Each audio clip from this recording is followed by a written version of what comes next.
Par une nuit orageuse dans les montagnes, un homme se tenait là, mais cet homme du nom d'Abel s'était transformé en statue. Il se demandait combien de temps il était resté piégé dans cet état, ou s'il était destiné à mourir ainsi. Soudain, des souvenirs ont envahi son esprit, ses camarades de classe le traitant d'inutile, son meilleur ami avouant qu'il en avait assez de faire semblant de s'intéresser à lui, et un démon se préparant à tester un sort dangereux sur lui. L'amertume le consumait en se remémorant leur cruauté. Pourtant, il refusait d'accepter la mort de cette façon. Au lieu de ça, il a juré de se venger. Bien avant cette nuit, à l'Académie Saint, où les héros s'entraînaient à combattre le roi démon, un groupe d'étudiants s'était rassemblé derrière un bâtiment. Là, le chef des brutes attrapa un autre garçon et l'insulta en le traitant de déchet. Après l'avoir frappé, il a exigé qu'il quitte l'école. Alors Abel, qui avait déjà été traité comme un paria, ressentait tellement de douleur. Toujours ricanant, le chef l'a traité d'inapte pour une académie d'élite et a levé le poing pour le lui faire comprendre. Immédiatement, Abel ferma les yeux, mais un bouclier scintillant apparut pour bloquer l'attaque. Suite à cela, un blond leur rappela que tout le monde ici visait à devenir un héros. Sur ce, le président des étudiants Stark a demandé si leur comportement reflétait cet objectif. En voyant que c'était Stark, Abel fut visiblement soulagé. Pendant ce temps, les brutes ont commencé à reculer, mais non sans lancer d'autres insultes à Abel. Après leur départ, Abel prit la main de Stark en remerciement, mais Stark dit que ce n'était rien. Après cela, il a demandé pourquoi Abel n'avait pas riposté. Abel a alors admis que sa compétence était inutile, tandis que Stark se souvenait qu'elle s'appelait déchiffrer. Sur ce, Abel procède à fermer les yeux pour utiliser sa compétence. Mais cela n'a abouti à rien de plus qu'un étrange écran blanc dans son esprit. La bibliothèque de l'école ne contenait pas non plus d'informations à ce sujet, et il ne l'avait acquis qu'enfant en aidant un esprit dans la forêt. Depuis lors, il a dérivé dans la vie, incertain de la façon d'utiliser sa capacité. Par conséquent, il a avoué qu'il ne se souciait pas de devenir un héros. Cependant, Stark croit que la compétence d'Abel a une valeur cachée, mais Abel reste peu convaincu. Quoi qu'il en soit, tout ce qu'il voulait, c'était tenir sa promesse à son ami d'enfance de rentrer chez lui, ce qui a fait taquiner Stark. Pourtant, Stark espérait combattre le roi démon avec Abel, bien qu'Abel ait dit que c'était impossible. À l'époque, Abel croyait qu'il pouvait toujours faire confiance à Stark, mais pas avant ce jour fatidique. Plus tard à l'intérieur de l'académie, un prêtre a annoncé qu'il avait reçu une vision divine.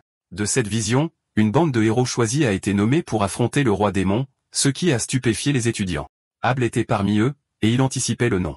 Bientôt, le prêtre a appelé Stark comme le héros et l'a déclaré comme le premier membre. Après lui, les noms de Lana, la mage noire, Eden, le paladin, et Max, le moine, ont été appelés. En plus d'eux, Gordon le guerrier a également été appelé. En entendant cela, Abel ressentit un soulagement silencieux que Stark ait été choisi. De façon inattendue, le prêtre a également appelé le nom d'Abel. En entendant cela, Abel était évidemment confus. Immédiatement, les autres étudiants ont remis en question pourquoi quelqu'un avec une capacité inutile avait été sélectionné. Même Stark parut confus, mais ses lèvres se courbèrent en un sourire peu après.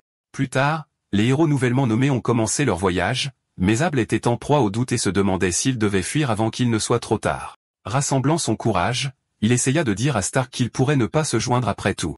Mais avant qu'il ne puisse finir, le poing de Stark s'écrasa contre lui. En conséquence, Abel fut surpris par son action tout en recevant l'ordre de l'appeler Lord Stark. Stark l'a également traité d'ordure et a révélé que leur amitié n'avait été qu'un jeu. Il a admis qu'il n'avait aidé Abel que pour qu'il puisse rejoindre le groupe, mais il méprisait les faibles comme Abel. En entendant cela, Abel se sentit trahi. À partir de ce moment, la vie dans le groupe est devenue un enfer où il était coincé à transporter des bagages.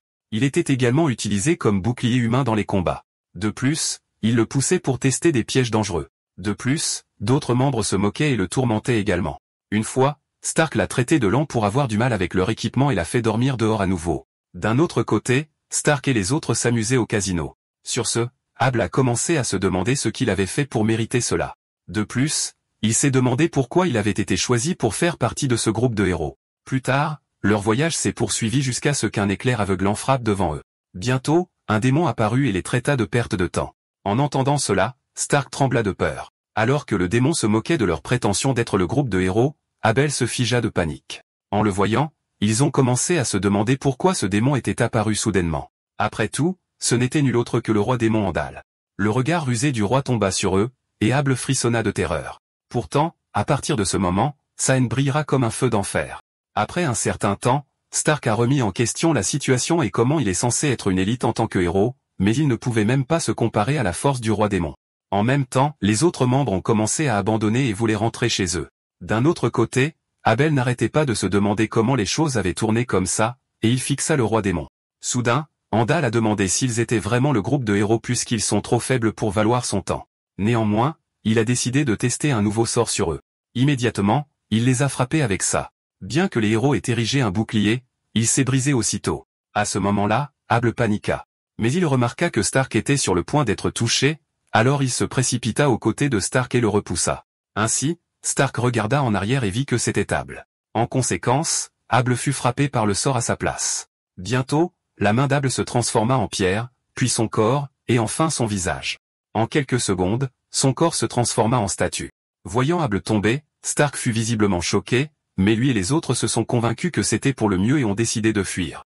Sur ce, Andal les regarda partir. Il se moqua ensuite du fait que de tels clowns pouvaient se dire des héros et décida de partir à la place. Après leur départ, Abel est laissé seul à se demander ce qui lui était arrivé. Quand il réalisa qu'il ne pouvait pas bouger, il comprit qu'il avait été pétrifié, mais il se força à se calmer et s'assura que Stark et les autres reviendraient le sauver. Mais en se souvenant de la façon dont il l'avait regardé, il serre les dents de peur.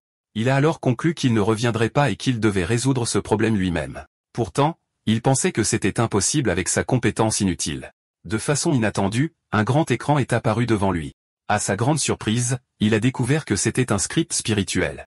Cependant, il était confus parce que le texte n'avait jamais été là auparavant. En regardant de plus près, il a vu le sort de pétrification appelé le regard de Gorgone. Par conséquent, il soupçonnait que c'était la magie du roi démon. En pensant à cela, il réalisa que lorsque sa compétence s'activait, il pouvait réellement voir la formule d'un sort. Donc, s'il pouvait décoder cette formule, il pourrait annuler la pétrification. Mais déchiffrer les sorts du roi démon prendrait des âges avec son peu de mana. Il ne pouvait donc déchiffrer qu'une seule ligne avant de s'évanouir, puis se réveiller pour décoder une autre. Mais à chaque tentative, sa magie grandissait lentement parce que c'était une tâche énorme. Pourtant, il se demandait souvent pourquoi il s'était retrouvé coincé dans un tel gâchis à cause de son adhésion au groupe du héros. Mais ensuite, il remarqua le pendentif sur sa main et se souvint du nom de Sarah. De retour à la maison, Sarah lui avait dit de garder le pendentif pour se protéger et de revenir bientôt. En se souvenant d'elle, il ne pouvait s'empêcher d'aspirer à la vie tranquille qu'il avait toujours voulu, mais Stark l'avait quitté. Le temps avait aussi passé et il sentait sa santé mentale se fissurer lentement. Ainsi, il a juré de se venger même si cela prenait des décennies, mais il a vite perdu la notion du temps. Après une longue période, Abel a finalement terminé son décodage, et le script devant lui s'est complètement transformé en lumière. Finalement, sa main s'est libérée, et les pierres recouvrant son corps ont commencé à tomber. Bientôt, il fut complètement libéré. De façon inattendue, il entendit quelqu'un appeler à l'aide. À proximité, une fille était poursuivie par plusieurs démons. À ce moment-là, l'un des démons remarqua Abel et suggéra aux autres de le manger puisqu'il ne préférait que les filles. Un autre démon acquiesça, disant que cela ne lui importait pas. Pendant ce temps, le reste continua à poursuivre la jeune fille. Cependant, Abel s'avança et lança un sort. En conséquence, les démons qui poursuivaient la jeune fille se sont instantanément transformés en statues de pierre. En voyant cela, la jeune fille était confuse par ce qu'elle voyait. Tout comme elle, les démons restants ont paniqué à la vue. En regardant Abel, ils ont reconnu le sort comme la magie de pétrification du roi démon. Ils ont donc commencé à se demander comment un humain pouvait utiliser un tel pouvoir puisque seul le roi démon pouvait le manier. Néanmoins, l'un d'eux a ensuite essayé d'attaquer Abel avec du feu. Mais Abel a levé son bouclier et l'a bloqué avec facilité. En voyant cela, le démon a été choqué que son sort n'ait aucun effet. Avec cela, Abel a rapidement riposté en lançant un autre sort. À cause de cela, les démons ont commencé à se transformer en pierre les uns après les autres. Voyant Abel utiliser la pétrification et annuler les sorts, les démons ont commencé à remettre en question son identité. À leur insu, Abel avait saisi son décodage où il est capable de démanteler et d'annuler les formules magiques. Et en déchiffrant le sort du roi démon, il pouvait refondre la magie et annuler facilement les attaques des démons inférieurs. De plus, son pouvoir n'a cessé de croître à mesure qu'il cyclait son mana et atteignait des sommets inimaginables. Et grâce à un décodage inlassable, il est devenu l'un des mages les plus forts du monde. Après un certain temps, la jeune fille s'approcha d'Abel et le remercia de l'avoir sauvé. Cependant, il lui a demandé où étaient les héros maintenant à la place. Elle a donc répondu qu'elle avait entendu dire qu'ils avaient été capturés par le roi démon il y a 20 ans. Quand Abel a entendu les mots 20 ans, il a été stupéfait. Ce n'est qu'alors qu'il réalisa qu'il était piégé dans la pierre depuis 20 ans. Ensuite, la jeune fille a joyeusement exhorté Abel à la suivre puisqu'ils étaient presque au village. Cependant, l'expression d'Abel devint sombre après avoir entendu tout ce qu'elle lui avait dit. 20 ans s'étaient écoulés depuis la chute et la disparition des héros. Alors maintenant, le roi démon régnait sur le monde. La plupart des survivants avaient été réduits en esclavage par son armée, tandis que seuls quelques-uns avaient réussi à survivre et à se cacher dans la périphérie. Sachant cela, Abel serra le poing de fureur contre les héros qui avaient abandonné le monde. Soudain, la jeune fille prit la parole pour se présenter comme Léla et loua Abel pour sa force. Avec cela, elle se demanda s'il était l'un des héros, mais Abel nia rapidement qu'il était un héros. Surprise, Léla recula et s'excusa de l'avoir bouleversé. Ainsi, Abel s'excusa pour son éclat et dit qu'il ne voulait plus jamais entendre parler du groupe des héros. En entendant cela, Léla lui pardonna rapidement. Passant à autre chose, Abel lui posa des questions sur le héros qu'elle avait mentionné et qui séjournait dans son village. Léla confirma que son nom était Gordon et qu'il était membre du clan des nains. En entendant ce nom, Abel ne put s'empêcher de se souvenir du sourire rusé de Gordon. Avec cela, il réalisa qu'elle parlait bien du même Gordon qu'il avait connu autrefois. À l'époque, Abel endurait souvent des coups de poing. Cependant, il ne pouvait pas gérer ses coups de poing. Après tout, ses frappes provenaient d'un homme massif. En conséquence, Abel a été envoyé voler et l'a laissé essouffler, mais Gordon ne faisait que rire. Il a même déclaré que la compétence inutile d'Abel n'avait pas d'importance parce qu'il le rendrait plus fort. En entendant que Gordon prévoit de l'entraîner, Abel protesta que cela ne fonctionnerait pas, mais Gordon lui ordonna de se taire. Il a ensuite déclaré que le groupe des héros était pour les plus forts, et les faibles n'avaient pas le droit de parler. Pendant que les autres regardaient, Gordon força Abel à se lever et l'utilisa comme mannequin d'entraînement. À cause de cela, Abel n'oublierait jamais le visage de Gordon qu'il utilisait comme sac de frappe. Se souvenant du visage de Gordon, il ne voyait pas un guerrier, mais un homme qui se délectait d'écraser les impuissants. Mais les pensées amères d'Abel furent interrompues lorsqu'il entendit quelqu'un l'appeler par son nom. Levant les yeux, il vit Léla lui demander s'il allait bien, mais il ne pouvait se résoudre à répondre correctement. Mettant cela de côté, il lui rappela que le soleil se couchait, alors il camperait là pour la nuit. Il a également averti que des monstres erraient après la tombée de la nuit, ils ne pouvaient donc pas se permettre de baisser leur garde. Plus tard dans la nuit, ils étaient assis autour du feu de camp. Soudain, Abel demanda à Léla pourquoi elle s'était aventurée si loin, et Léla dit qu'elle était désespérée de trouver des herbes pour leurs villageois. En entendant cela, Abel demanda ensuite comment Gordon s'était retrouvé dans leur village.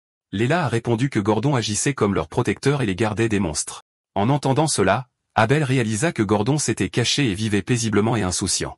Soudain, Léla leva la main pour demander pourquoi il recherchait les membres du groupe du héros. Mais Abel refusa de rien expliquer à une enfant, alors elle demanda si elle pouvait deviner à la place. Avec un sourire, elle dit qu'Abel devait avoir pour but de vaincre le roi démon avec les héros. Mais ces mots firent écarquiller les yeux d'Abel sous le choc et serrèrent les dents de colère. Ignorant cela, il lui ordonna d'éteindre le feu et d'aller dormir, ce qu'elle fit. Pendant qu'elle dormait, Abel commença à penser qu'il se fichait du roi démon. Après tout, son véritable objectif était de faire payer ceux qu'on appelle des héros. Pour ce faire, il avait besoin d'une force encore plus grande, suffisante pour les faire souffrir comme il l'avait fait autrefois. Et tout cela était maintenant possible grâce à la compétence que tout le monde appelait autrefois sans valeur. À ce moment, son collier glissa de son cou et tomba au sol, de sorte que le pendentif brilla faiblement dans l'obscurité. Non loin de là, Léla dormait. Mais autour de son cou était suspendu le même genre de collier qu'Abel. Le lendemain matin, Léla dit à Abel que le village était juste au-delà de la colline, mais quand ils atteignirent le sommet, elle halta soudainement sous le choc. Confus, Abel regarda devant lui et fut également choqué par la situation. Ils virent tout le village en ruine et des maisons brûlées alors que la fumée emplissait le ciel. À ce moment, des villageois paniqués fuirent dans toutes les directions. Pendant ce temps, Léla et Abel descendirent précipitamment la colline et trouvèrent un homme blessé gisant sur le sol. Immédiatement, Léla s'agenouilla pour demander s'il allait bien et ce qui s'était passé. En réponse, l'homme cria que c'était l'armée du roi démon. De plus, il lui dit qu'ils étaient venus chercher Gordon. Surprise, Léla demanda immédiatement où était Gordon. Cependant, un rire tonitruant emplit l'air et Abel se retourna rapidement. Là, il vit un pied massif écraser le sol et plusieurs orques criant pour massacrer tous les villageois. Cela étant dit, les orques leur disent qu'ils sont venus obtenir une promotion en attrapant un membre du groupe du héros. En entendant cela, un enfant à proximité commença à pleurer, mais sa grand-mère lui assura qu'elle le protégerait.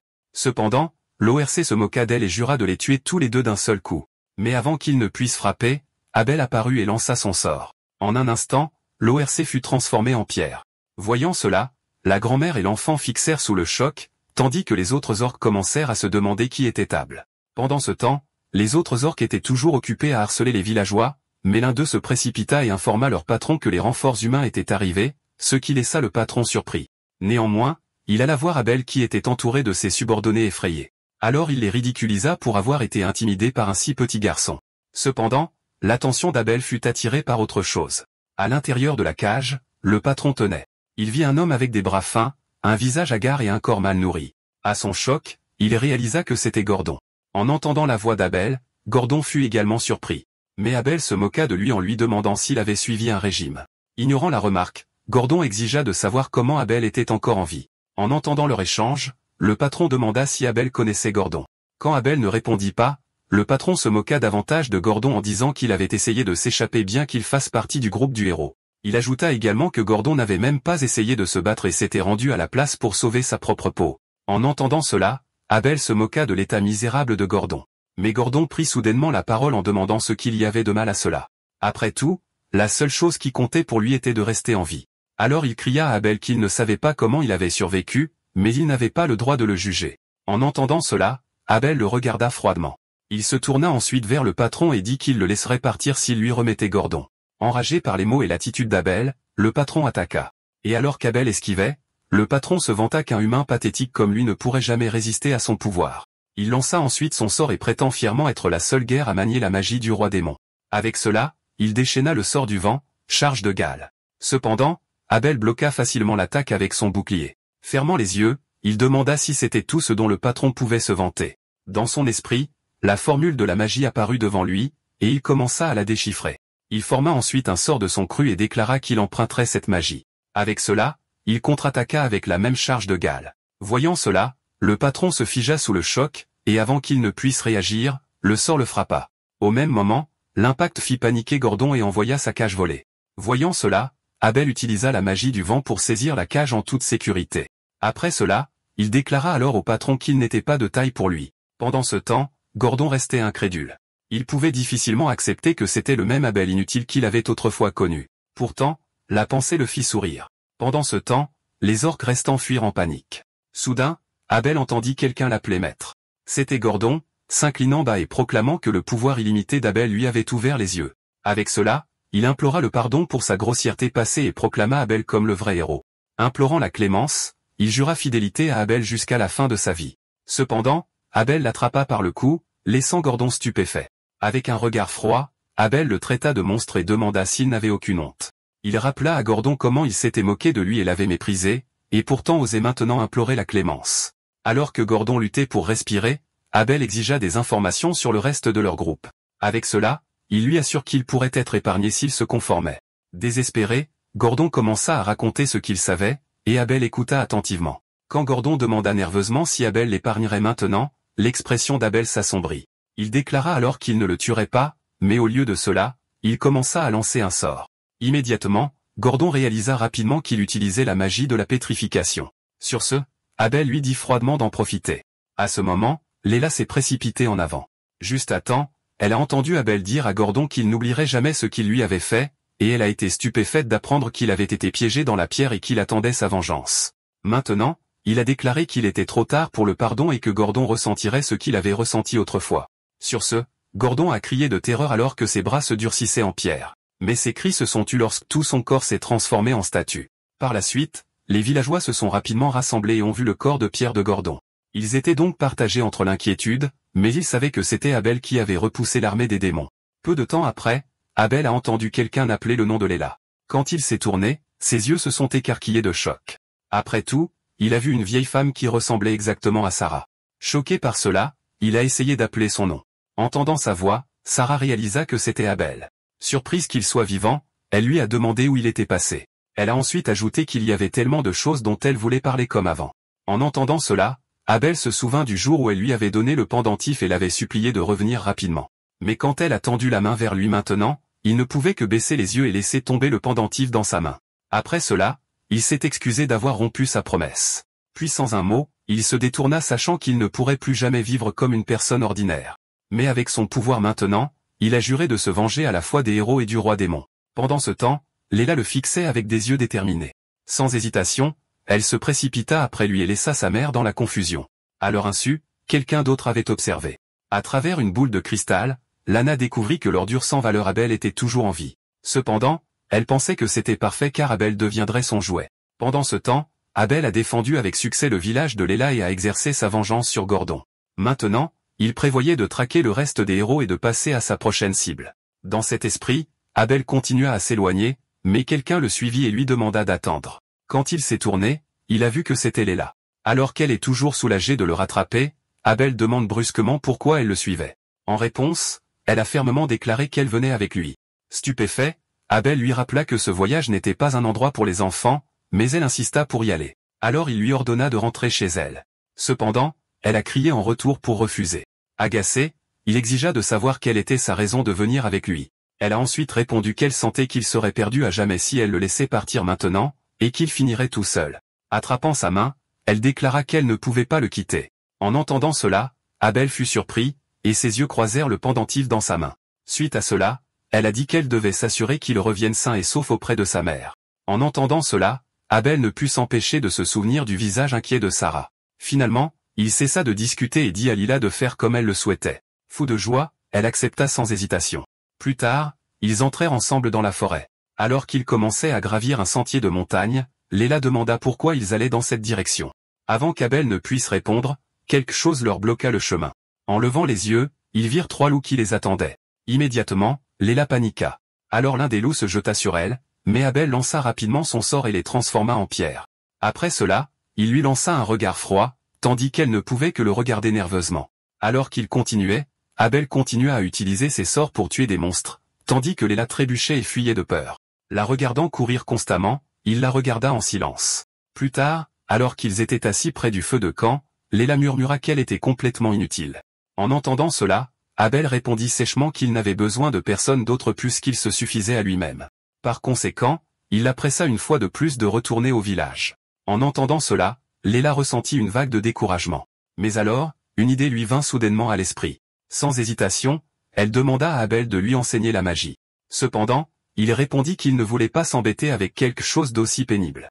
Mais elle attrapa sa main et insista sur le fait qu'elle voulait lui être utile. À contre-cœur, il accepta et son visage s'illumina de bonheur. Pourtant, Abel l'étudiait silencieusement. Il trouvait étrange qu'elle veuille apprendre la magie, mais son empressement l'emporta. Le lendemain, Abel commença à enseigner à Léla pendant qu'il cherchait les alliés du héros. Mais ses compétences ne s'étaient pas réveillées, alors Abel lui enseigna que la magie était une énergie façonnée par l'émotion. Ainsi, la clé de la magie était de rester calme, alors il lui demanda de la libérer tout en étant posée. Léla tenta alors de conjurer le feu, mais seule une faible étincelle s'éteignit. À partir de là, Abel vit qu'elle manquait de talent pour la magie et qu'elle ne serait pas d'une grande aide dans un combat pour l'instant. Quelques jours plus tard, ils atteignirent enfin leur destination, qui est le port de Largo de la ville côtière orientale. Immédiatement, ils se promènent dans la ville.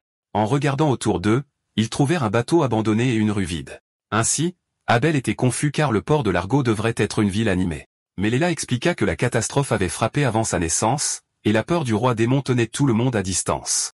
En explorant, Abel remarqua une peluche allongée sur le sol. Quand il la ramassa, il vit qu'elle était tachée de sang. Sur ce, il ne put s'empêcher de grincer des dents de colère. Inquiète, Léla appela son nom. Pourtant, elle ne pouvait toujours pas saisir son véritable objectif ni lire ses pensées. Soudain, Abel lui dit de continuer à chercher, alors elle accepta rapidement. Alors qu'ils erraient dans la ville silencieuse, il pensa sombrement qu'il serait difficile de trouver sa cible ici. Soudain, une autre personne apparut devant lui. Choqué par cela, Abel n'a pas pu s'empêcher de lui crier dessus et Léla s'est immédiatement précipitée à ses côtés. Sur ce, Abel a confirmé que ce qu'il voyait était la mage blanche Lana du groupe de héros. Mais alors, la voix de Lana trembla en prononçant son nom. Elle laissa alors tomber son panier et courut vers lui, le suppliant de lui pardonner. En voyant cela, Léla se figea, confuse. Cependant, Abel fixa Lana avec rien d'autre que du dédain. Pourtant, Lana continua de supplier Abel de lui pardonner. En entendant cela, Léla la reconnut finalement comme une ancienne membre du groupe de héros. Mais les oreilles pointues et la beauté gracieuse de Lana ont émerveillé Léla car c'était la première fois qu'elle voyait une elfe, mais son émerveillement s'est rapidement transformé en choc quand Abel a invoqué sa magie. L'utilisant, Abel menace Lana de ne pas le toucher. Alarmée par la scène, Léla l'exhorte à s'arrêter. Alors qu'elle le tirait, elle lui demanda de se calmer car Lana ne faisait que demander pardon. Mais avant qu'Abel ne puisse répondre, une voix forte leur cria d'arrêter. Se retournant, ils virent les villageois locaux regarder Abel avec colère. Un pas en avant, exigeant la fin de la violence et demandant quel mal Lana avait fait pour mériter cela. Mais l'expression d'Abel se durcit, et Léla fut effrayée par cela. Les villageois ont alors dit qu'ils se cachaient plus profondément dans la ville, et Lana les protégeait, donc elle était leur déesse, et Abel n'avait pas le droit de la blesser. Soudain, un enfant commença à frapper Abel et cria qu'il ne laisserait personne intimider Lana. Cependant, Lana les arrêta et admit qu'Abel était son ancien camarade, mais elle l'avait maltraité. Inclinant la tête, elle supplia de se racheter pour ses péchés et avoua qu'elle le regrettait. En entendant cela, Léla se tut.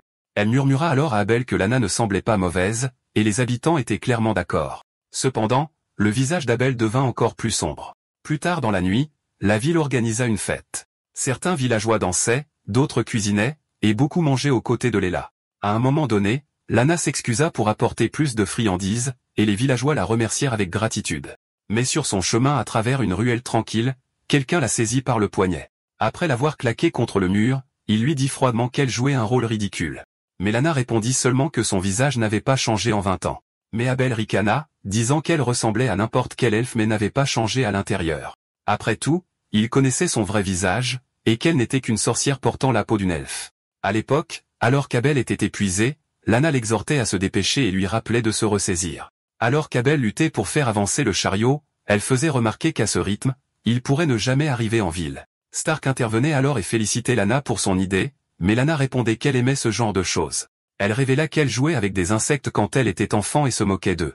Et maintenant, chaque fois qu'elle regardait Abel, elle le considérait comme rien de plus qu'un insecte pitoyable. Sur ce, elle le frappa avec un sort de foudre et lui ordonna d'aller plus vite. Cependant, Abel était presque inconscient à cause des chocs. Mais Lana et Stark ne faisaient que rire de sa souffrance. Plus tard, alors qu'Abel se lavait le visage, il murmura que c'était encore une journée pourrie pour lui. Soudain, il entendit du bruit à proximité, alors il s'en approcha prudemment. Là, il surprit Lana avouer à Stark qu'elle craignait les monstres insectes dans le donjon de demain. En entendant cela, Abel fut manifestement choqué. Soudain, Lana suggéra de sauter le donjon pour le casino et promit à Stark une récompense, alors Stark accepta. Pendant qu'ils s'occupaient de leurs affaires, Abel s'enfuit en pensant qu'elle ne se comportait comme ça qu'avec Stark. Mais avec le temps, il découvrit qu'elle traitait les autres de la même manière, y compris Gordon. Il fut témoin de la façon dont elle séduisait tous ceux qui pouvaient lui donner ce qu'elle voulait. Ainsi, la réalisation l'horrifia. Elle manipula le groupe de l'ombre avec des mots soigneusement choisis. Elle joua avec tous les hommes qu'elle rencontra et les rejeta quand ils cessèrent de la divertir. Donc pour Abel, elle n'était rien de plus qu'une araignée portant le corps d'une femme.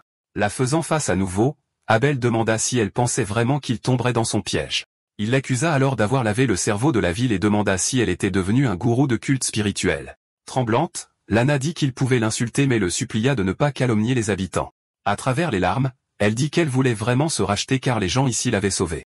Elle dit alors qu'elle s'était séparée après avoir fui le roi démon et qu'elle avait erré seule dans les terres désolées. Quand elle constata que le roi démon avait pris le contrôle, elle ne survécut qu'en se cachant dans la peur. Mais personne ne voulait partager de nourriture avec elle, alors elle endura une humiliation comme jamais auparavant. Au moment où elle trébucha dans cette ville, elle était à sa limite et presque morte. Chaque semaine, elle suppliait les gens de lui donner de la nourriture et de l'eau, mais ils ne faisaient que la regarder avec choc. Ainsi, elle réalisa que personne ne l'aiderait ici, et un héros déchu ne méritait ni nourriture ni eau. De façon inattendue, quelqu'un plaça du pain et une tasse d'eau à côté d'elle. Confuse, elle demanda pourquoi. Mais un vieil homme dit simplement que ce qui comptait, c'était la personne devant eux. Étonnée, Lana ne pouvait pas comprendre pourquoi ils partageaient de la nourriture qu'ils avaient à peine. Alors qu'elle ramassait le pain, elle continua de se demander. Mais quand elle mangea enfin, des larmes coulèrent sur son visage. À ce moment-là, elle réalisa à quel point elle avait été misérable depuis le début. De retour dans le présent, elle conjura 2 boissons et dit qu'elle s'était rachetée en aidant les autres avec sa magie. Offrant une à Abel, elle lui demanda de lui donner une chance et de la croire. Abel regarda alors le verre pendant un moment. Après cela, il accepta finalement de lui donner cette chance. Quand il prit la boisson, Lana leva la sienne. Après cela, elle l'invita à boire avec elle pour célébrer leur retrouvaille.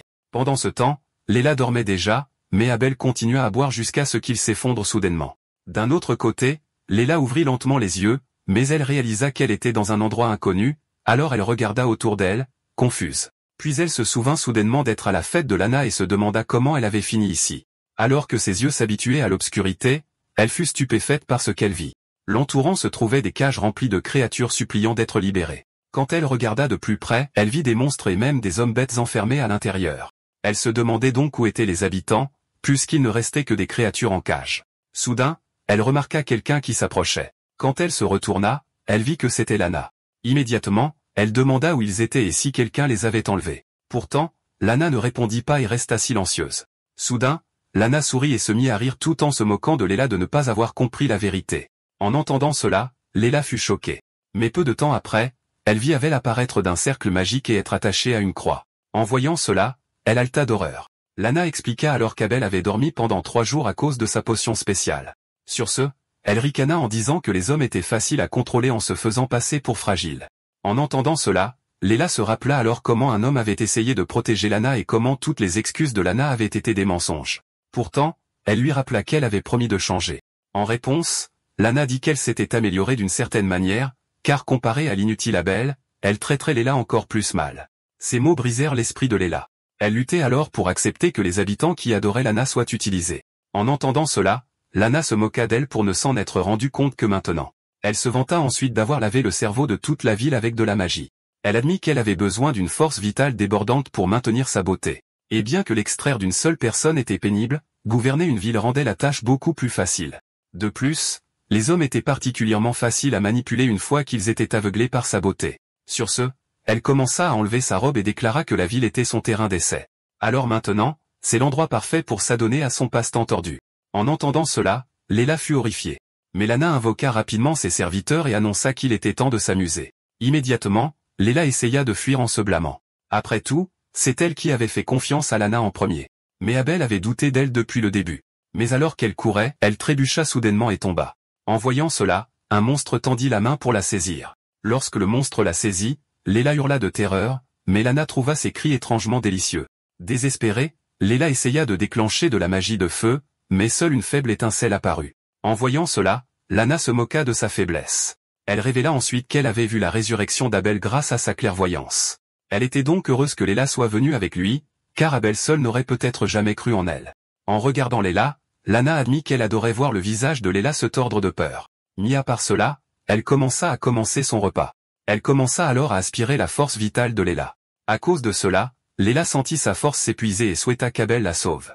Mais ensuite, elle s'arrêta. Elle réalisa qu'elle s'était trop appuyée sur Abel. Elle se rappela également la tristesse dans ses yeux et comment elle avait juré de le sauver. Par conséquent, elle voulait se tenir à son égal et lui garder le dos.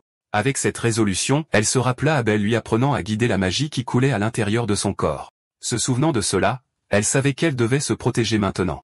Avec des yeux déterminés, elle concentra son énergie et canalisa la magie dans sa main. Alors que sa voix retentissait, Lana remarqua quelque chose d'étrange. Cependant, la paume de Léla la frappa déjà au visage. En raison du coup, une ecchymose fut laissée sur sa joue. De plus, la force l'envoya voler et heurta le sol. D'autre part, Léla recula et mit de la distance entre elles. Néanmoins, Lana maudit furieusement Léla en tant que misérable. Elle fulmina contre l'insulte d'être frappée et jura que Léla ne partirait pas vivante. Sur ce, sa magie s'embrasa alors qu'elle déclenchait une attaque mortelle. Par conséquent, Léla ne pouvait que regarder alors que l'environnement devenait blanc. À ce moment, la main d'Abel se contracta et il prononça soudainement le mot décodage. Immédiatement, il voit Léla et la tira juste au moment où le sort frappa. En voyant cela, Lana fut stupéfaite et entendit Abel féliciter Léla de lui avoir fait gagner assez de temps. Tout comme elle, Léla fut également étonnée lorsqu'il révéla qu'il venait de terminer le décodage. Mis à part cela, il procéda à la placer à une distance sûre. De plus, il lui tapota l'épaule et la félicita pour ses efforts. Après cela, il se retourna et lui dit de lui laisser le reste. Sur ce, Abel cria à Lana qu'il était temps de tout finir. En entendant cela, Léla resta stupéfaite. Pendant ce temps, Abel commença à invoquer sa magie. Alors les yeux de Lana s'écarquillèrent d'incrédulité puisqu'il était juste inconscient pendant 3 jours entiers, mais Abel la fixa seulement en silence. Ses pensées dérivèrent vers le moment où il avait accepté de lui donner une chance et de boire la coupe qu'elle lui avait offerte. Peu de temps après, il s'effondra. Mais les lèvres de Lana se retroussèrent en un sourire pendant qu'il était inconscient sur le sol. Mais quand Abel vit la formule à l'écran, il confirma rapidement sa supposition. Pourtant, il trouva que cette formule était beaucoup trop complexe. Pourtant, il savait qu'elle mentait alors il but son poison maudit pour le déchiffrer. De plus, il cria qu'il voulait prouver une fois de plus à quel point elle était sale. En entendant cela, Lana ne put que grincer des dents de frustration. Abel appela alors le nom de Léla et lui ordonna de rester derrière lui. En réponse, elle obéit rapidement. Mais les monstres emprisonnés à proximité commencèrent à être libérés. Suite à cela, Lana jura de tuer Abel, alors elle ordonna aux monstres de l'attraper. En réponse, Abel déchaîna son sort et enferma la première vague de créatures dans la pierre. Après cela, il déclara froidement qu'il se fichait de savoir s'ils étaient autrefois humains. Alors que leurs membres étaient gelés, il leur ordonna de ne pas se mettre en travers de son chemin. À ce moment-là, l'homme-bête à proximité l'observa et halta d'étonnement devant sa puissance. Pourtant, d'autres monstres chargèrent sur lui. Alors Abel les affronta de front et leur lança des sorts. Pendant ce temps, Lana se glissa derrière lui et admira l'habileté d'Abel qui transformait toute magie en la sienne. Pourtant, elle sourit méchamment car aucune force ne pouvait bloquer une attaque invisible. Sur ce, elle leva son bâton vers le dos d'Abel et y canalisa sa sorcellerie. Pendant ce temps, Abel était concentré sur les ennemis devant lui, il ne vit donc pas l'attaque arriver avant qu'elle ne le perce dans le dos, et ses yeux s'écarquillèrent après l'avoir réalisé trop tard. En voyant cela, Léla halta de choc. Après tout, Abel avait été touché par une flèche invisible dans le dos. Sur ce, Lana demanda à Abel ce qu'il pensait de sa sorcellerie transparente. Elle expliqua ensuite que la flèche était tissée à partir de magie invisible qui ne peut être révélée qu'à l'impact. Alors qu'Abel s'effondrait à genoux, Lana déclara sa défaite. Et alors que son monstre leva le poing pour frapper, elle se moqua du fait que la fierté d'Abel l'avait finalement trahi. En voyant cela, Léla ne put que crier le nom d'Abel en désespoir de cause. Mais soudain, Abel demanda sarcastiquement à Lana si elle en était sûre. Après avoir dit cela, il retourna sa cape et révéla son corps. Lana était choquée. Alors que Léla était tout aussi surprise de ce qui se trouvait sous la cape d'Abel, son corps était protégé par un cercle magique. Voyant l'expression stupéfaite de Lana, Abel dit qu'elle était toujours une mage puissante du groupe du héros, alors il est venu préparer. En entendant cela, Lana réalisa enfin ce qu'il voulait dire. Il avait activé des chiffrés sur tout son corps, ce qui ne lui laissait que des attaques magiques. Sachant qu'elle ne pouvait pas gagner, Lana s'effondra au sol.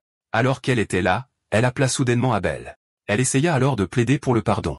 Elle admit ses torts et supplia de faire n'importe quoi si elle était épargnée, mais Léla se contenta de la regarder avec incrédulité. Quoi qu'il en soit, Lana continua à jurer qu'elle ne le referait plus jamais. Abel s'approcha alors d'elle. Mais quand elle vit son sourire sarcastique, ses yeux s'écarquillèrent et son visage se figea dans un sourire nerveux. Il lui demanda alors de se rendre. Alors qu'il commençait à la pétrifier, il lui dit froidement que plus personne ne la croirait jamais. En entendant cela, Lana pensa à la gentillesse des habitants de la ville et sut qu'elle avait gâché sa dernière chance. Pourtant, Abel était content qu'elle n'ait pas changé car il la détestait depuis le premier jour de leur voyage. En entendant cela, Lana hurla de désespoir, mais sa main avait déjà commencé à se transformer en pierre. Alors que son corps se durcissait lentement, elle se persuada que sa beauté deviendrait éternelle. Avec cette pensée, elle se transforma en pierre avec un rire sur son visage. Mais Abel regarda sa forme pétrifiée et s'éloigna en la traitant de laide. De retour dans la ville, les gens revinrent enfin et se demandèrent ce qui leur était arrivé. À la cachette, Léla dit que les habitants transformés en monstres avaient été sauvés grâce à Abel. Mais soudain, Abel lui demanda de lui pardonner, ce qui l'a surpris. Il dit que sa sécurité n'avait jamais fait partie du plan puisque la vengeance était tout ce qui comptait. Pourtant, malgré cela, elle s'était inquiétée pour lui et avait même essayé de le protéger. Avec hésitation, il admit qu'il voulait dire quelque chose de plus. Alors Léla attendit patiemment. Mais avant qu'il ne puisse continuer, un bruit provint des buissons. Bientôt, la fille bête nommée Galga émergea et traita Abel de roi démon après avoir vu sa bataille. Après cela, elle s'agenouilla rapidement devant lui. Puis elle proclama son désir de devenir son bras droit. En entendant cela, Abel et Léla furent déconcertés par les absurdités qu'elle proférait. Voyant Galga apparaître soudainement et agir comme si elle vénérait Abel, Léla était visiblement mécontente. Pendant ce temps, Abel demanda pourquoi elle pensait qu'il était le roi démon et ce qu'elle voulait dire par être un bras droit. Galga s'inclina alors immédiatement pour s'excuser de ne pas s'être expliquée. Après cela, elle révéla qu'elle avait autrefois servi dans l'armée du roi démon et qu'elle cherchait maintenant un nouveau maître. Voyant leur surprise, elle révéla qu'elle avait été renvoyée de l'armée du roi démon il y a longtemps. Néanmoins, elle avait toujours rêvé de servir sous les ordres du roi démon, mais elle avait été chassée lorsqu'ils avaient découvert qu'elle était à moitié humaine. Ensuite, elle erra dans le pays jusqu'à ce qu'elle soit capturée par Lana. Juste au moment où son espoir s'amenuisait en captivité, elle fut témoin d'Abel utilisant la magie de pétrification comme le roi démon. Cependant, son apparence ne correspondait pas à celle du roi démon. Pourtant, la puissance écrasante de sa magie la convainquit du contraire. À partir de ce moment, elle crut qu'Abel était destiné à vaincre le roi démon et à prendre le trône. En entendant cela, Léla murmura que Galga avait vu Abel battre un héros et l'avait pris pour un méchant. Sur ce, Léla dit catégoriquement à Galga qu'Abel ne cherchait pas à devenir un roi démon ou à rassembler des disciples. Cependant, Galga rejeta cela et insista sur le fait qu'aucun serviteur ne devait parler avant son maître. Elle se moqua même de Léla pour avoir été battue et inutile au roi démon. Mais elle soupçonnait aussi Léla de vouloir juste Abel pour elle lors de leur voyage. Léla se tourna alors vers Abel pour le presser de parler et lui demanda s'il amènerait Galga. Mais Abel n'arborait qu'une expression compliquée. En voyant cela, Léla et Galga étaient confuses. Léla pensa alors qu'il l'avait mal comprise et commença à remettre en question son regard. Cependant, Abel ne dit toujours rien. La vérité est qu'il avait un faible pour les créatures duveteuses, donc les oreilles et la queue de Galga étaient difficiles à refuser. Mais soudain, Galga sentit quelque chose, alors elle se tourna rapidement vers la distance. Peu de temps après, une explosion massive éclata derrière eux. Immédiatement, les trois levèrent les yeux. Là, ils virent une créature géante approcher. Choquée par cela, Léla se demanda quel genre de monstruosité c'était. En réponse, Galga l'identifia comme un ver de fer qui avait souvent été un obstacle pour Lana. En entendant cela, Abel réalisa que Galga l'avait senti avant lui, mais il mit cette pensée de côté et prépara son sort. Sans hésitation, il lança une violente attaque de vent. Cependant, la créature se contenta de les regarder directement. Abel l'a remarqué et a levé les yeux juste à temps pour voir son énorme queue se balancer vers eux. Alors, il a rapidement écarté Léla tandis que Galga esquivait de son côté. À ce moment-là, Léla a supposé que le ver avait peut-être reflété la magie d'Abel plus tôt. Galga a alors crié que le corps du monstre était complètement recouvert d'une armure aussi résistante que l'acier. Le ver de fer a alors poussé un cri perçant qui a secoué les environs. Par conséquent, Abel a décidé de passer à la pétrification. Mais avant qu'il ne puisse agir, quelqu'un est passé devant lui. En regardant, c'était Galga bondissant à une vitesse incroyable. Elle s'est précipitée droit vers le ver, et utilisant seulement son poing, elle l'a frappé avec une force considérable. En conséquence, des fissures se sont formées sur l'armure du ver, et il s'est effondré lourdement au sol. En voyant cela, Léla et Abel ont été choqués. Pendant ce temps, Galga n'a fait que sourire et a demandé à Abel ce qu'il en pensait. Avec confiance, elle a déclaré que sa force la rendrait utile pour lui. Ainsi, Léla a été secouée de colère face à son rire moqueur. Pendant ce temps, Abel a vu son écrasante force physique et savait quel pourrait être son bras droit. Ainsi, Abel a accepté Galga, mais Léla a été stupéfaite. Alors Galga l'a exhortée à devenir plus forte si elle osait s'y opposer. Plus tard, alors qu'ils continuaient leur voyage, Léla a compté leur argent. Elle s'est alors inquiétée que leurs frais de voyage n'augmentent maintenant qu'ils étaient 3. Alors qu'elle était perdue dans ses pensées, Galga a soudainement jeté un coup d'œil vers le haut. Au même moment, Abel a cessé de marcher, incitant Léla à demander ce qui n'allait pas. Plutôt que de lui répondre, Abel s'est tourné pour ordonner à ceux qui se cachaient de se montrer. En réponse, une voix a noté qu'Abel les avait effectivement sentis. Bientôt, un chevalier s'est avancé et a imploré Abel de sauver leur pays. Cependant, Abel et les autres étaient confus. Plus tard dans la nuit, à l'intérieur d'un château lointain, une silhouette solitaire était assise et tremblait de partout, mais cette personne était Eden. Le lendemain sur la route, une calèche est partie. À l'intérieur, Galga s'est plainte du chariot tandis que Léla lui a rappelé qu'elle devait suivre les instructions du chevalier.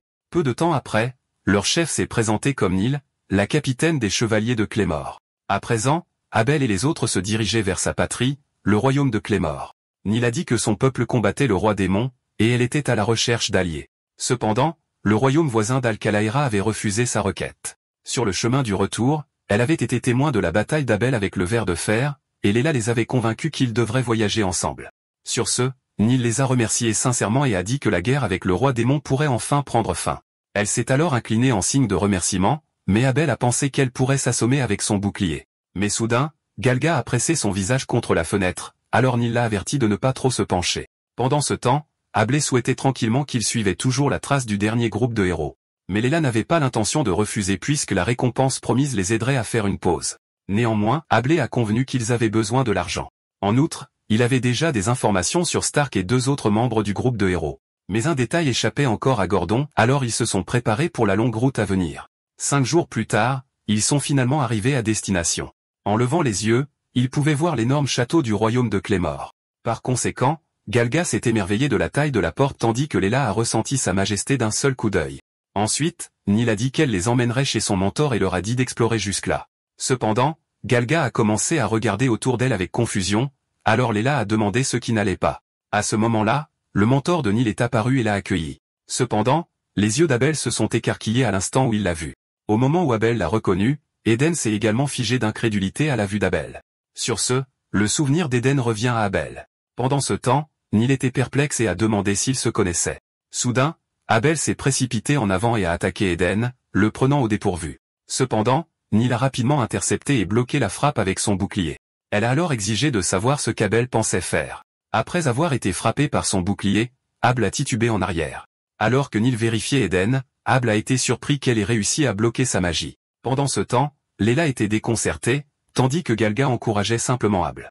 Abel a alors crié à Nil de bouger car Eden était l'un des membres du groupe de héros qu'il cherche à venger. Confuse, Nil insistait toujours sur le fait qu'Eden était une figure irremplaçable dans leur royaume. Elle a dit qu'il dirigeait les chevaliers et qu'il était leur combattant le plus fort, mais Eden avait l'air incertain. Pourtant, Nil a fait face à Abel et a juré qu'Abel ne ferait jamais de mal à Eden tant qu'elle serait encore en vie. En entendant cela, Abel a exigé qu'Eden l'affronte, mais Eden a détourné les yeux, et la colère d'Abel s'est enflammée à cela. Alors qu'ils partent, Nil rappelle à Abel qu'elle avait offert un endroit où séjourner, mais pourrait repenser à demander leur aide. Pourtant, elle les a avertis de ne plus lever la main contre son mentor. Inquiète, Léla a appelé le nom d'Abel. Cependant, elle a remarqué du sang couler sur sa tête à l'endroit où le bouclier de Nil l'avait frappé. Sur ce, Abel ne pouvait que penser en silence que Nil était dangereuse. Pendant ce temps, Nil a informé Eden que leur négociation avec Al-Kalra s'était effondrée. En entendant cela, Eden a dit que ce n'était pas une surprise puisque leur royaume s'était longtemps affronté avec Alcalra. Ce qui l'a surpris, c'est que Nil ait amené Abel avec elle. Il a ensuite dit qu'Abel l'aurait tué sans elle, et il l'a remercié d'être intervenu. Pendant ce temps, à l'intérieur du château, Abel et les autres prenaient leur repas. Pourtant, Abel est devenu agité et s'est fixé sur la façon dont Nil avait bloqué son chemin vers la vengeance. Léla l'a alors exhorté à se détendre car Eden avait l'air trop faible pour avoir jamais fait partie du groupe de héros. En entendant cela, Abel a tiré sur ses vêtements. Il a ensuite montré une marque et a révélé qu'Eden était en fait le plus grand lâche d'entre eux. À l'époque, Abel était lié et impuissant. Pendant ce temps, Eden se tenait nerveusement au-dessus de lui. Soudain, Stark a exigé de savoir ce qu'Eden attendait. Il lui a ensuite rappelé qu'il avait juste besoin de poignarder Abel avec le tisonnier chaud. Quand Eden a continué à trembler, Stark a murmuré que s'il échouait, Eden remplacerait Abel. Sur ce, Eden a levé le tisonnier. En regardant ça, Abel pense qu'Eden n'était qu'un laquais sans colonne vertébrale qui rampait toujours devant celui qui détenait le pouvoir. À son insu, Nil se tenait juste à l'extérieur et l'a entendu. Alors Abel a continué et a traité Eden de parasite pitoyable qui ferait n'importe quoi pour survivre. En entendant cela, Nil a soudainement fait irruption et a fermement nié les paroles d'Abel. Elle a admis qu'Eden est devenu chef parce qu'il faisait partie du groupe du héros, mais elle lui faisait confiance pour une autre raison. À l'époque, elle avait été laissée toute seule, mais c'est Eden qui l'avait sauvée. C'est pourquoi elle lui faisait confiance non pas pour son passé, mais en raison de sa propre conviction. En entendant cela, Léla et Galga ont été stupéfaites. Cependant, Abel a remis cela en question et était convaincu qu'Eden n'avait agi que sur l'ordre de quelqu'un d'autre pour la sauver. À ce moment-là, Galga a poussé Léla pour attirer son attention. Elle a ensuite murmuré qu'elle sentait quelque chose d'étrange venant d'Eden. En entendant cela, Léla était visiblement confuse. Pendant ce temps, ailleurs, Eden se tenait seul, plongé dans ses pensées. Il a alors commencé à se demander pourquoi Abel était encore en vie. Pourtant, il a rapidement conclu qu'il était déjà trop tard. Juste à l'extérieur, un démon l'observe. De retour chez Abel, Nil a décidé de les quitter. Pendant ce temps, Abel continuait de penser qu'Eden ne pouvait pas être comme ça.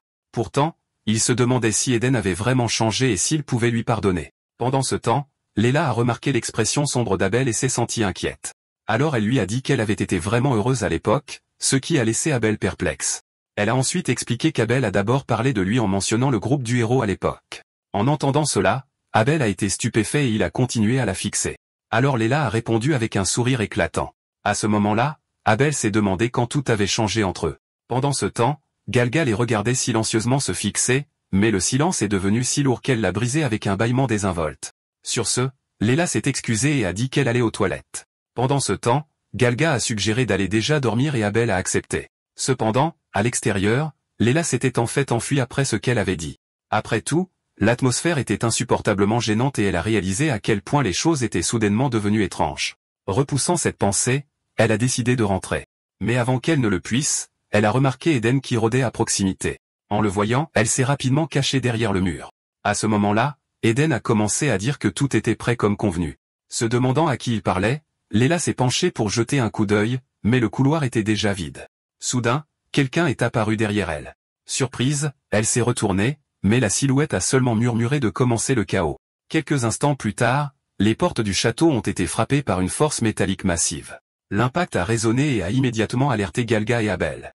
Au même moment, Nil et les autres ont été stupéfaits par le bruit. Bientôt, un garde a sonné la cloche d'alarme et a crié qu'ils étaient attaqués. Suite à cela, l'armée du roi démon a fait irruption, alors les gardes ont été forcés de les affronter. Choqué par l'assaut nocturne, Nil a exhorté Eden à parler, mais il est resté silencieux, alors elle l'a appelé à nouveau.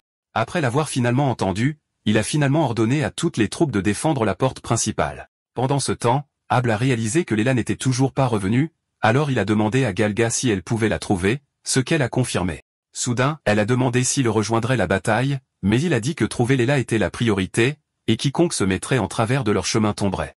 Bientôt, le chaos a envahi le château à cause des démons et des chevaliers qui se battaient. À proximité, Abel et Galga ont continué leur chemin. Pourtant, quand Abel a baissé les yeux, il a remarqué que l'armée des démons avait clairement l'avantage.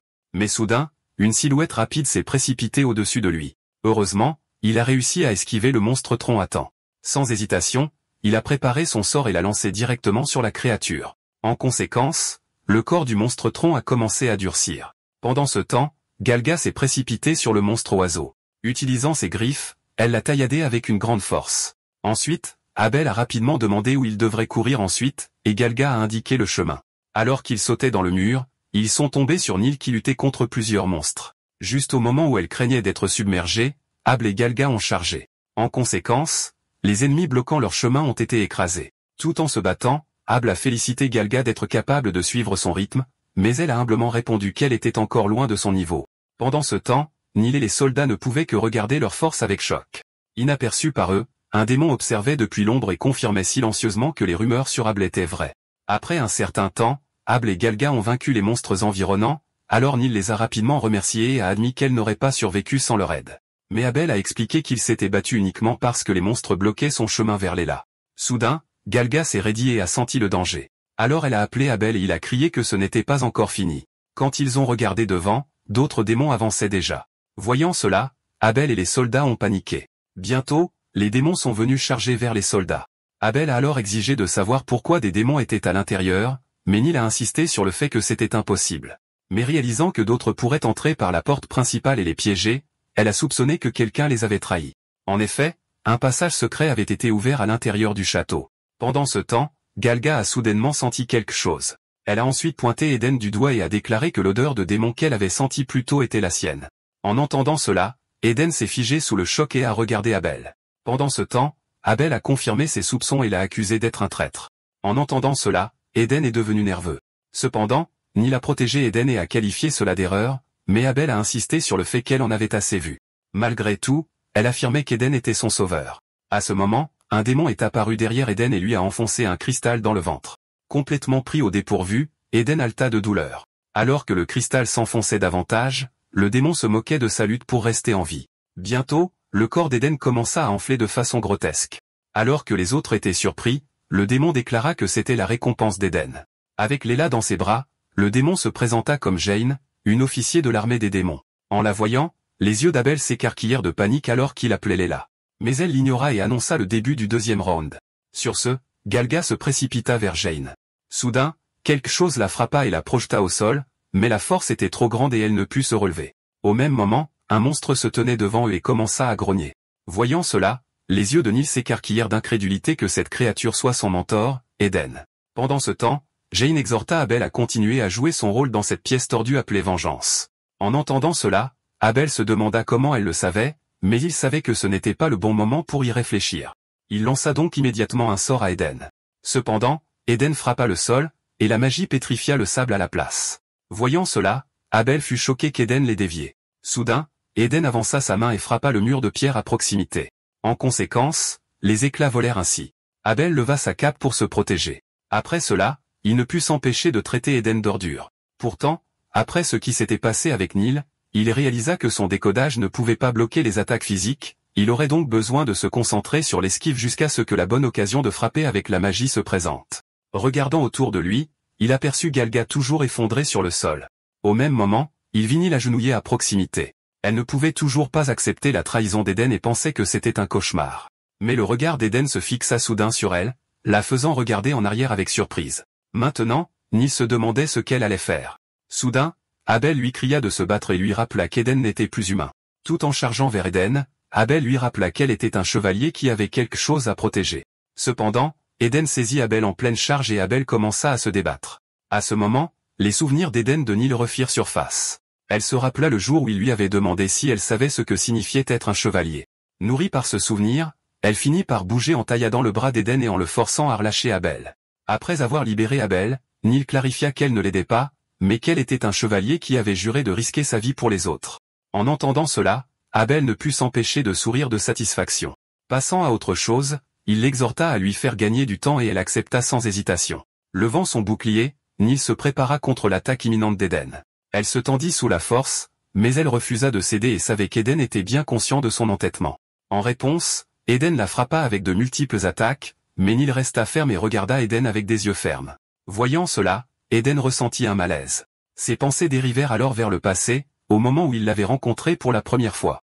Il avait fui vers ce pays pour échapper au roi démon et était tombé sur elle, qui venait de perdre ses parents à cause de l'armée des démons. Par pitié, il lui avait tendu la main, et elle, à son tour, avait juré de devenir un chevalier digne de lui.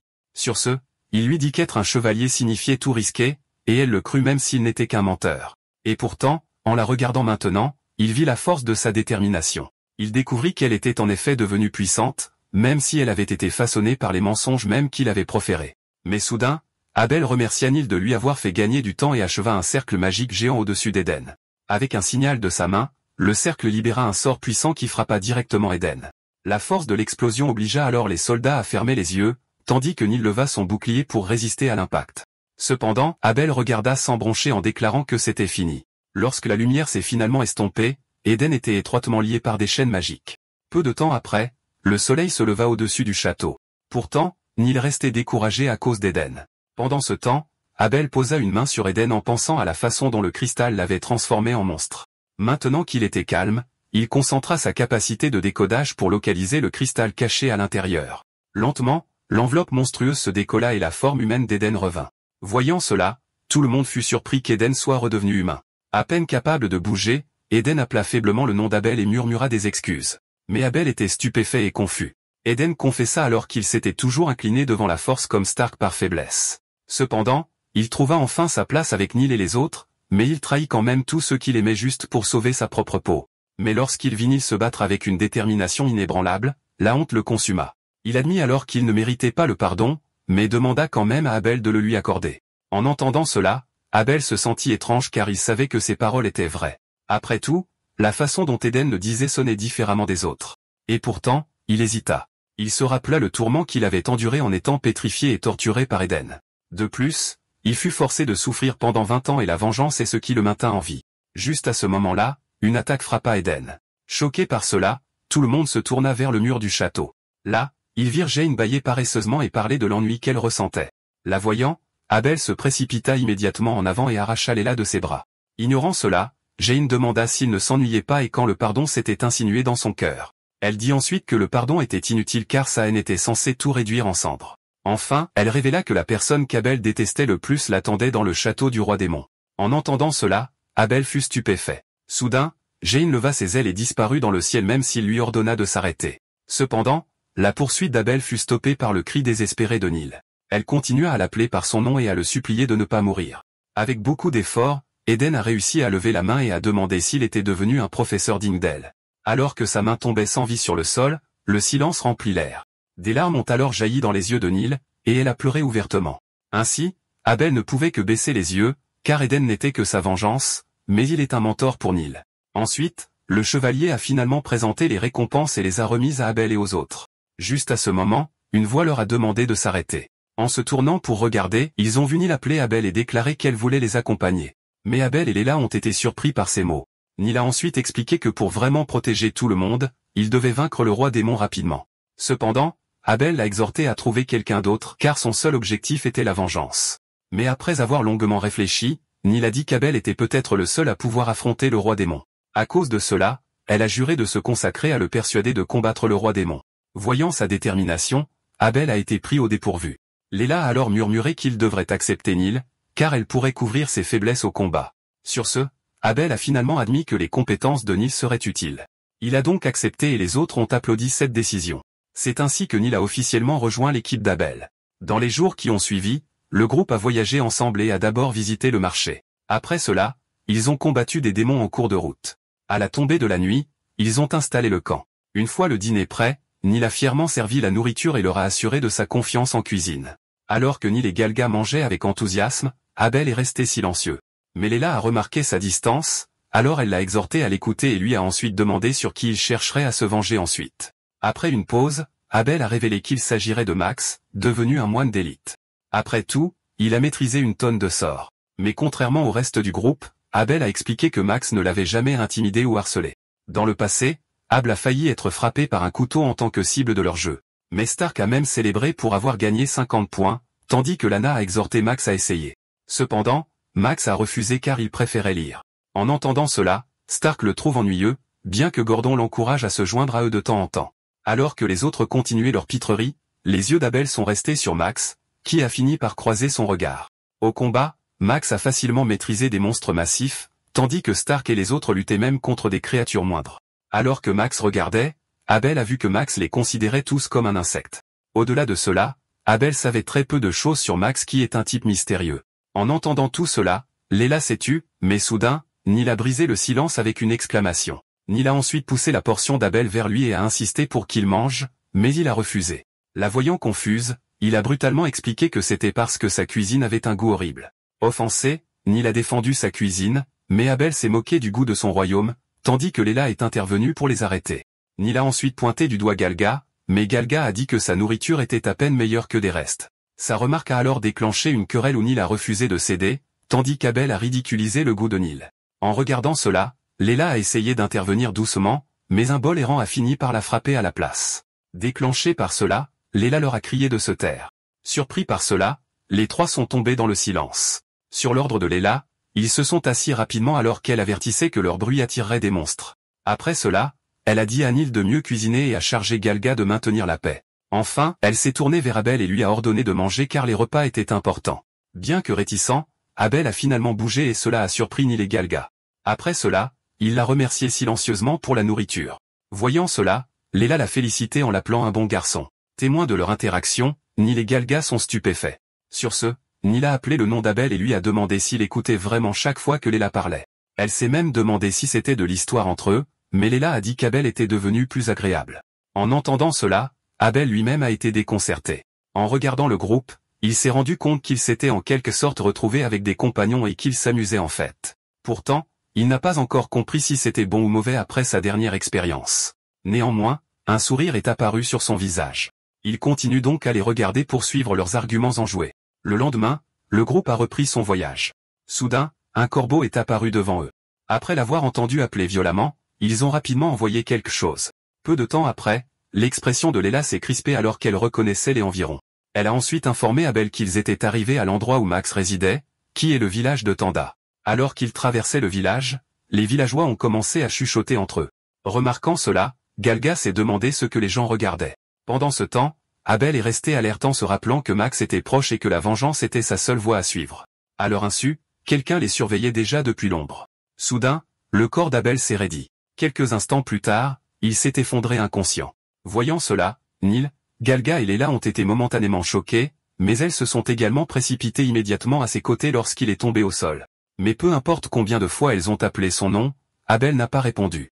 Galga a alors supposé qu'Abel était mort, tandis que Neil a demandé avec inquiétude ce qu'elle devait faire. Mais Leila les a rapidement calmés et leur a rappelé qu'Abel devait d'abord être mis en sécurité. Alors sans hésitation, Neil a soulevé Abel sur son dos et l'a porté. Plus tard, dans une auberge, Abel a finalement été placé sur un lit et bordé. Après cela, Leila et les autres ont remercié le garçon qui avait gentiment proposé plus d'aide si elles en avaient besoin. Après son départ, Neil s'est tourné vers les autres et a demandé pourquoi Abel ne se réveillait toujours pas. Pendant ce temps, Galga a commencé à piquer Abel et l'a même giflé. Quand cela a échoué, elle lui a mordu le bras, alors Leila l'a giflé pour l'arrêter. Neil a alors suggéré que cela pourrait avoir été une attaque magique. Mais Leila a expliqué qu'Abel était protégé contre les sorts et ne serait pas mis hors d'état de nuire par la magie seule. Ils ont alors supposé qu'il s'agissait d'une attaque physique, mais ils n'ont trouvé aucune blessure sur le corps d'Abel. Ainsi, Leila a regardé Abel et a ressenti une profonde inquiétude. La nuit précédente, elle l'avait vu sourire pour la première fois. Le voyant enfin s'ouvrir, elle espérait pouvoir l'aider à oublier sa vengeance. Maintenant, il gisait immobile devant eux, le poing serré. Elle se tourna vers les autres avec détermination dans les yeux.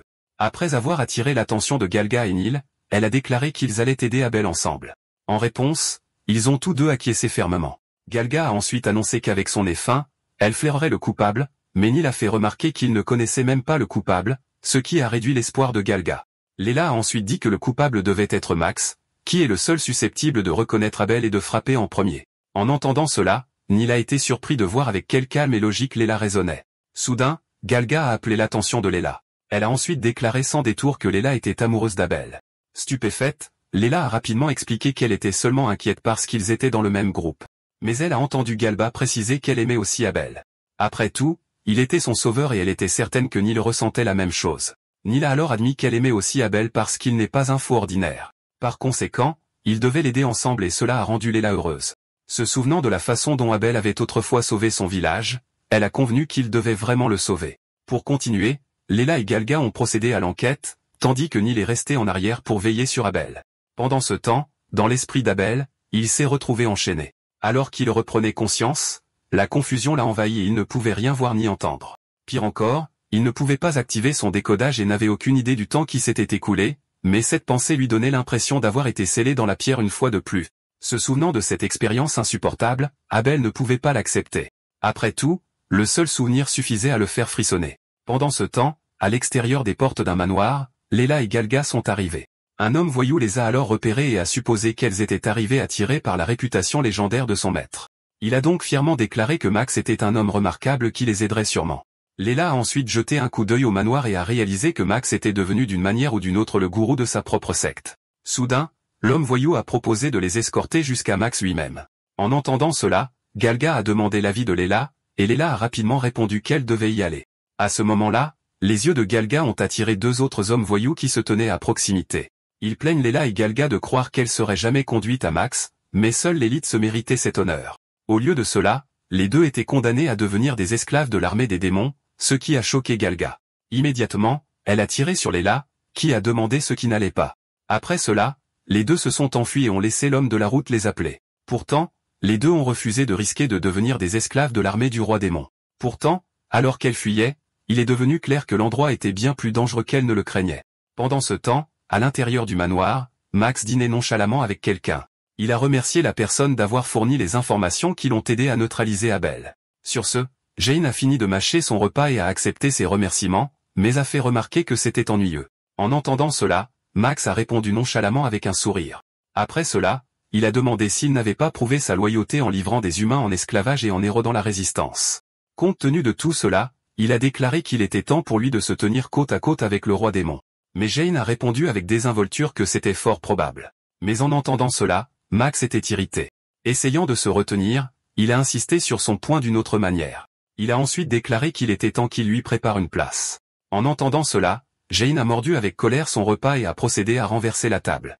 Entendant l'agitation, les domestiques se sont précipités pour vérifier Max, mais ils se sont arrêtés lorsqu'ils ont vu Jane et ont simplement dit calmement à Max qu'il y avait une affaire urgente. Mais Jane les a interrompus en rappelant à Max qu'elle ne pourrait jamais lui donner ce qu'il a vu dans cette vie. En entendant cela, Max est resté sans voix. Au même moment, Jane a décidé de quitter le manoir. Une fois dehors, elle s'est dit que les choses se déroulaient exactement comme elle s'y attendait. Sur ce, un sourire s'est étiré sur ses lèvres et a procédé à s'envoler. De retour à l'auberge, le garçon a salué Leila et Galga à leur retour. Suite à cela, il a demandé si elles avaient combattu des démons à Claymore, et Leila a dit oui, alors il a été impressionné. Alors que Leila riait, le garçon et Galga ont été soudainement stupéfaits par ce qu'ils ont vu à l'intérieur. Là, ils ont vu Neil entouré d'hommes en robe. Immédiatement, Leila et Galga se sont déplacés à la fois, mais l'un des hommes a sorti son couteau et a proclamé que c'était pour la gloire de leur seigneur Max. Voyant cela, Galga s'est rapidement précipité derrière le garçon et a frappé les attaquants. Au même moment, Neil luttait pour repousser l'assaut imminent. Pendant ce temps, Leila s'est retrouvée à peine capable d'esquiver les attaques de l'ennemi. Réalisant le danger, Neil lui a ordonné de sortir Abel et le garçon de la pièce. Bien que Leila ait voulu se battre, elle a traîné le garçon. Cependant, une pensée lui a soudainement traversé l'esprit. Elle s'est demandé comment le garçon connaissait la bataille de Claymore et a senti que quelque chose n'allait pas. Elle s'est alors arrêtée et lui a demandé d'écouter attentivement. Au début, le garçon avait l'air choqué, mais ensuite il a souri. Sa main a commencé à changer et s'est transformée en celle d'un adulte. Son visage a également changé et a admis qu'il aurait été découvert tôt ou tard. En voyant cela, Leila a été ébranlée. Quoi qu'il en soit, Max s'est révélé être l'ancien camarade du soi-disant Able inutile. En entendant cela, Leila et les autres ont été choqués de constater qu'il s'agissait vraiment de Max. Max a ensuite parlé de camarades qui ont combattu à ses côtés comme des égaux. Il a donc neutralisé Abel pour les tester et évaluer leurs capacités. Sur ce, il a souligné que la logique pointue et le bon jugement de Leila étaient précieux. Mais ses capacités seraient gâchées en restant avec Abel, alors il l'a exhorté à le rejoindre. Il lui a promis la richesse et a affirmé que seuls les élus se tenaient parmi ses compagnons. Mais à sa surprise, Leila a refusé et a juré de ne jamais suivre quelqu'un qui avait blessé ses amis. De plus, elle a déclaré qu'elle n'avait pas besoin d'amis comme Max. Déçu, Max fit signe à ses hommes d'attaquer. Immédiatement, Galga sentit un mouvement derrière eux et se retourna. Juste dehors, les forces de Max se sont rassemblées. Sur ce, Max tendit la main et lança de nombreux sorts qui explosèrent dans la zone. En raison de la force, l'explosion projeta Leila, Neil et Galga à l'extérieur. Malheureusement, Leila tomba juste devant les ennemis. Mais Neil l'a remarqué, alors elle a levé son bouclier et a bloqué les hommes qui se sont précipités pour s'emparer de Leila. Déjà épuisé, Neil luttait pour les retenir. Mais Galga était déjà inconsciente au sol. Neil s'est donc retrouvé à lutter sous les attaques. Au même moment, Abel était toujours inconscient dans la pièce. Alors Max regardait d'en haut tout en se moquant d'Abel pour ne pas être capable de déchiffrer sa magie. Pendant ce temps, Leila se força à bouger, mais la main de Max l'atteignait déjà, et elle ne pouvait que crier le nom d'Abel. De l'autre côté, Abel continua de déchiffrer alors qu'il était enchaîné, mais il ne pouvait s'empêcher de se sentir épuisé. Soudain, une aile apparut devant lui. Remarquant cela, il leva les yeux et reconnut rapidement de qui il s'agissait. Comme il s'y attendait, Jane apparut devant lui. Abel demanda alors comment elle était venue, et elle répondit qu'elle était entrée dans le royaume spirituel magique. Laissant cela de côté, elle se mit à le traiter d'imbécile inutile qui allait bientôt tout perdre. Mais Abel était confus par ces mots, alors elle invoqua un écran. Quand il le regarda, ses yeux s'écarquillèrent de choc. Il pouvait voir les filles se faire battre par les hommes de Max. Jane lui dit alors que les filles avaient juré de l'aider. Mais maintenant, elles allaient toutes mourir pour son obsession insensée de vengeance. Les regardant souffrir, il la supplia d'arrêter, mais Jane dit qu'il devait se libérer pour les sauver. Désespéré, Abel lutta contre les chaînes alors que Jane n'arrêtait pas de demander ce qu'il attendait. Son corps trembla alors violemment, et il cria même de toutes ses forces, mais les chaînes ne se brisèrent pas. Voyant cela, Jane murmura que son destin était de rester sans valeur, et tout ce à quoi il s'accrochait allait disparaître. Par conséquent, elle lui rappela que la vengeance était la seule raison pour laquelle il avait réussi à survivre. En entendant cela, un feu s'alluma à l'intérieur d'Abel alors qu'il comprenait enfin. Depuis le début, ce ne sont pas ses camarades qui l'ont maintenu en vie, mais son désir brûlant de vengeance. Acceptant cela, il déclara qu'il n'avait pas besoin d'eux, et une fumée noire commença à s'échapper de son corps. En regardant cela, Jane se contenta de rire de lui. Mais alors que l'environnement d'Abel devenait noir, une petite fée de lumière apparut. Avant qu'elle ne puisse l'atteindre, le monstre à l'intérieur d'Abel la dévora. À ce moment-là, les mains d'Abel furent libérées. Suite à cela, Jane le regarda avec choc car son corps avait soudainement un trou. Pourtant, elle sourit, et en riant, elle déclara que c'était exactement ce qu'elle attendait d'Abel. Lentement, son corps se dissipa sous ses yeux. De retour dans la réalité, Abel se réveilla enfin. Peu de temps après, le bâtiment derrière Max explosa soudainement. Surpris, Max leva rapidement les yeux. Là, il vit Abel marcher lentement vers eux et sa main libérait des flots de fumée noire. Max essaya alors d'appeler Abel par son nom, mais Abel resta juste là et ne répondit pas. Cependant, il le regarda avec un regard mortel. Voyant cela, Léla fut clairement ébranlée. Car, comme elle peut le voir, Abel utilisait maintenant la magie du destin. Abel se tourna alors pour faire face au groupe de Max. Il pointa son doigt sur Max et déclara qu'il allait mourir. En entendant cela, Max se demanda comment sortir Abel de cet état et fit signe à ses hommes d'attaquer. Immédiatement, ils se précipitèrent sur Abel, mais il les évita rapidement avec sa magie. À ce moment-là, Neil réussit finalement à aider Léla. Cependant, ils sont horrifiés de voir Abel pétrifier même les villageois sans hésitation. Alors qu'Abel abattait sans relâche les ennemis, il en saisit un. L'expression sur son visage était si impitoyable, et il ne pouvait s'empêcher de penser qu'il ressemblait à un véritable roi démon. Regardant ces hommes tomber, Max se moqua d'Abel en disant qu'il se battait bien pour quelqu'un avec de faibles compétences.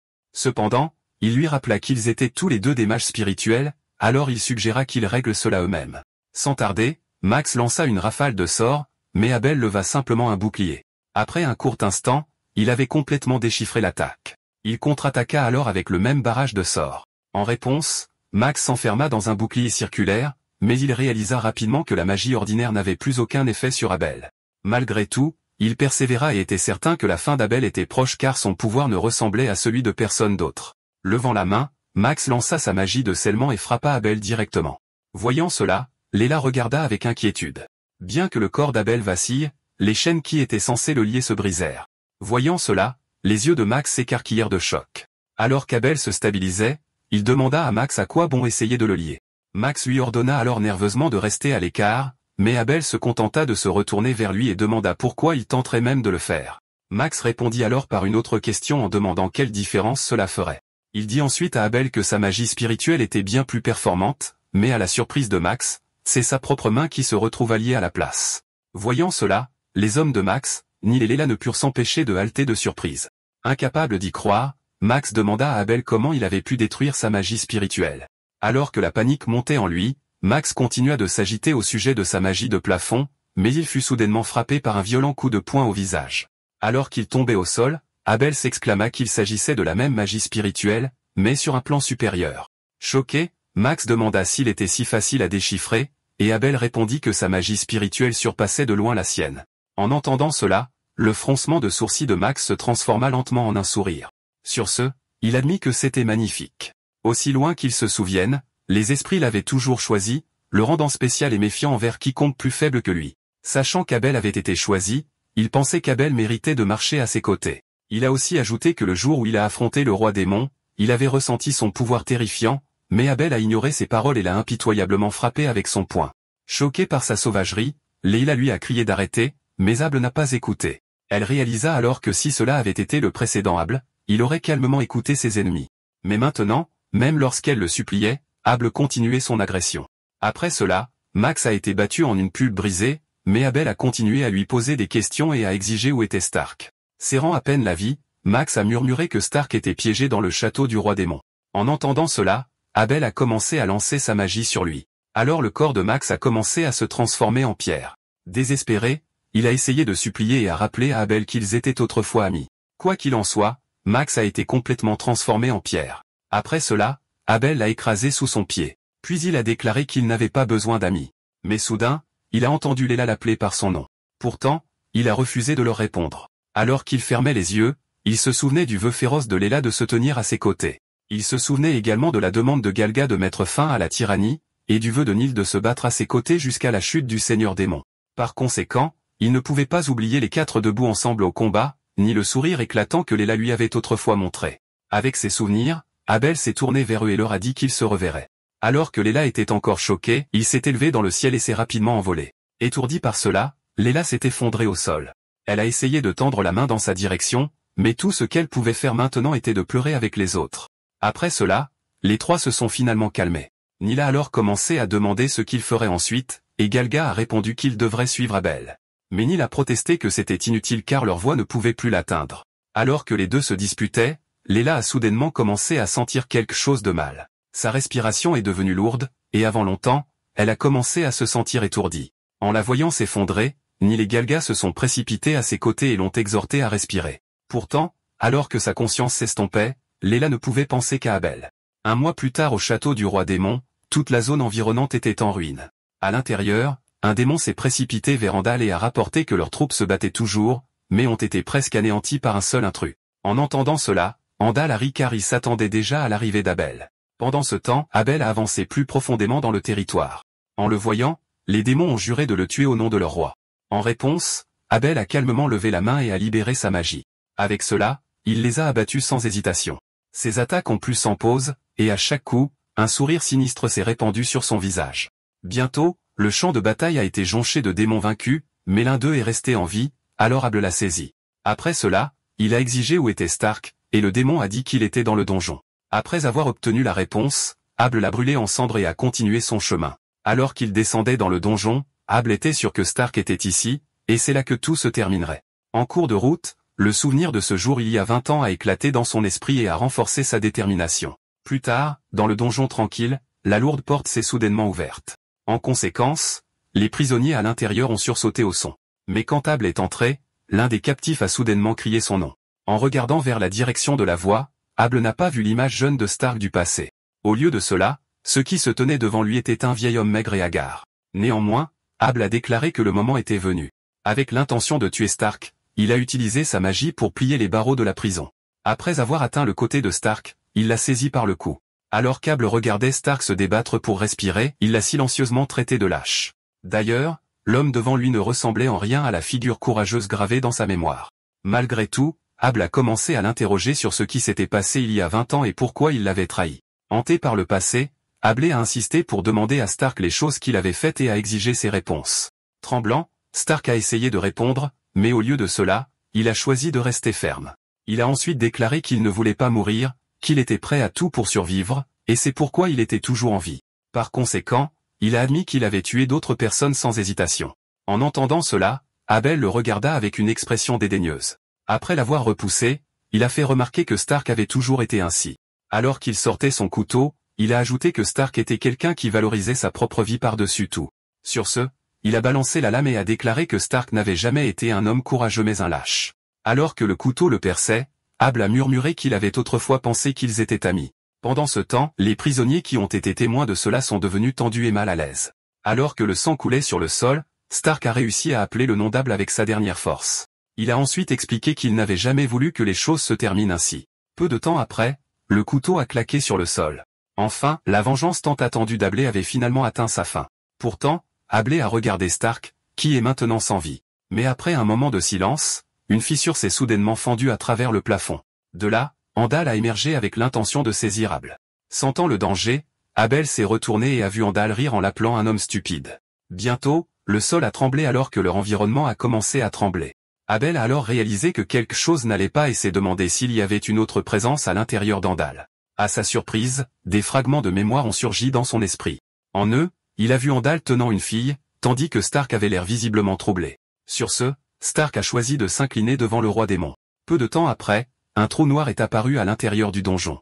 À l'intérieur, les corps d'Abel et d'Andal ont semblé fusionner. Dans le même temps, Abel s'est inquiété des visions qui inondaient son esprit, comme si elles étaient gravées dans ses pensées mêmes. Alors qu'il les observait, il a vu un prêtre agenouillé devant Andal. Andal a ensuite parlé de la façon dont ils avaient découvert les prodigieux étudiants de première année.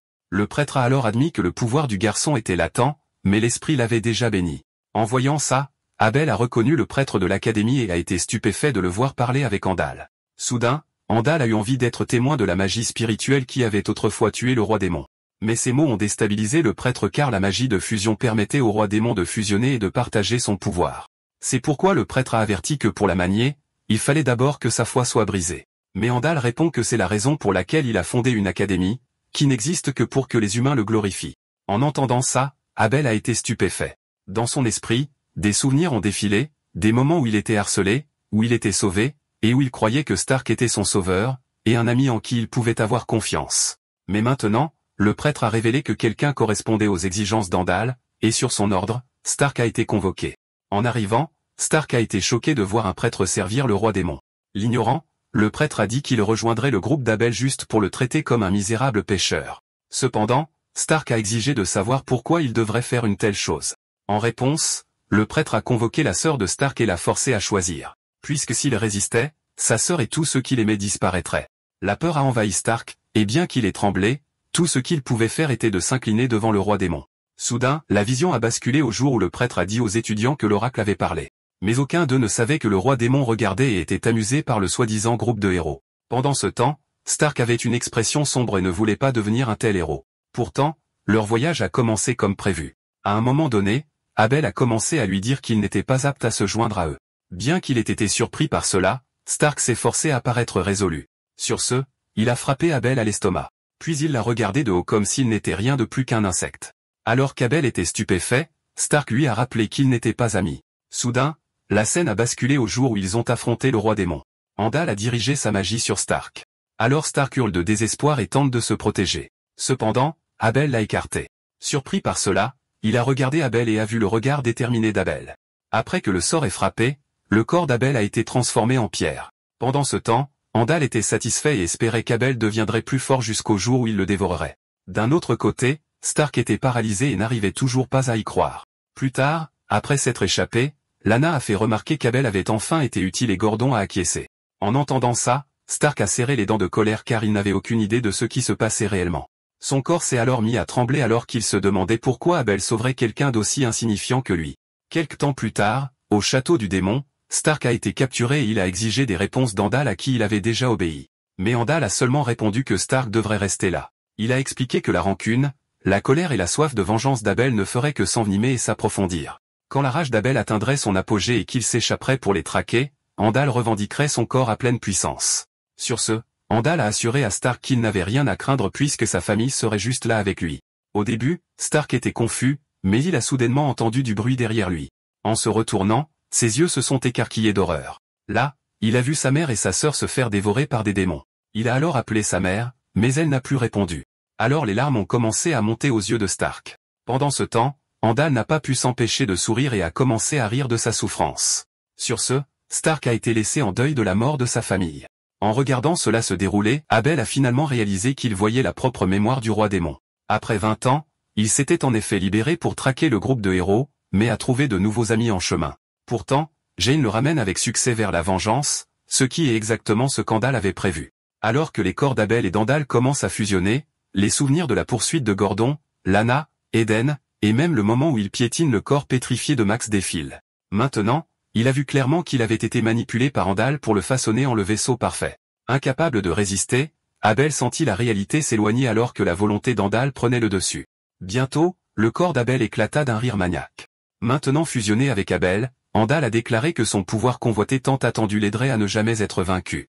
Sur ce, Abel qui est toujours à l'intérieur ne pouvait que se demander si c'était vraiment la fin. De façon inattendue, Stark s'est levé et a invoqué son épée sacrée. Avec elle, il a frappé Abel et a forcé Andal à se séparer de son corps.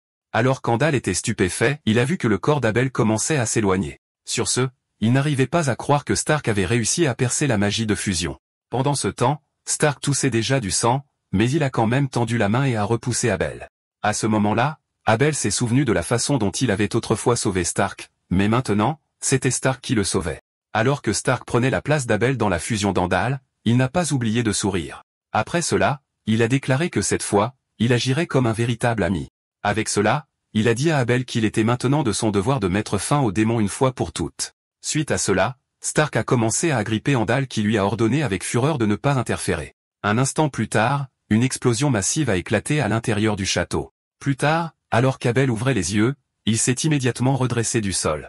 Mais ce qui est apparu devant lui était maintenant les ruines du château du roi démon. Soudain, quelqu'un est apparu à proximité. Et quand il a levé les yeux, il a vu que c'était Stark, mais sa main avait des griffes et des cornes avaient poussé sur sa tête, ce qui a laissé Abel sous le choc. Après tout, le corps de Stark avait fusionné avec le roi démon. Andal s'est alors tourné vers Abel et a serré les dents de colère. Soudain, des souvenirs de Stark étant brisés par lui et tuant ses proches ont défilé dans son esprit. Consumé par la rage, il s'est précipité vers Abel. Alors qu'il le frappait avec un coup de poing puissant, il a déclaré son corps sans valeur.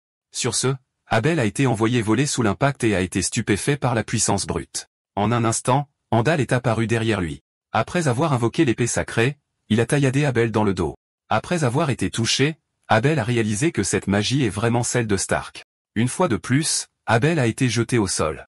Mais Andal l'a saisi et a déclaré que son corps ne voulait rien dire avec une force aussi pitoyable. Mais avec la magie et l'habileté d'Abel, il régnerait sur le monde et deviendrait plus fort que quiconque. En entendant cela, Abel ne pouvait plus répondre. Son esprit était rempli du souvenir de la façon dont Stark l'avait sauvé plus tôt, alors il a refusé de le combattre maintenant.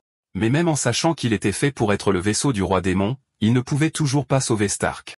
Sur ce, Abel déplora qu'il ne soit pas un héros, mais la cause de la souffrance de son bien-aimé. Alors qu'Andal croyait sa victoire complète, il sentit soudain quelque chose derrière lui. Avant qu'il ne puisse réagir, une frappe atterrit contre son dos. Sur ce, il se tourna avec fureur et exigea de savoir qui osait s'opposer à lui. À ce moment, Galga, Nil et Lela sont apparus. À l'unisson, ils ont déclaré qu'ils étaient là parce qu'ils étaient les amis d'Abel. En les voyant, Abel demanda rapidement pourquoi ils étaient venus.